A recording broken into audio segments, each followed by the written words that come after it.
Bayangkan, kamu lagi sendirian di rumah, terus tiba-tiba dengar suara bisik-bisik dari tempat yang seharusnya sepi.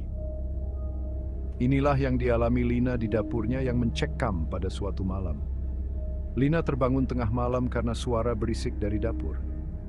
Awalnya, dia pikir itu cuma angin, tapi suara piring jatuh bikin jantungnya berdebar kencang.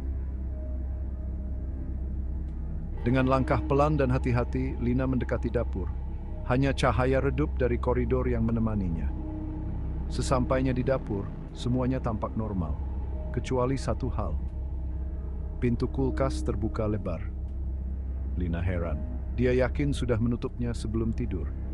Pas mau menutup pintu kulkas, tiba-tiba terdengar suara bisikan dari dalam.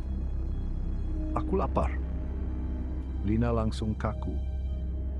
Tangan dingin mencengkram bahunya dari belakang.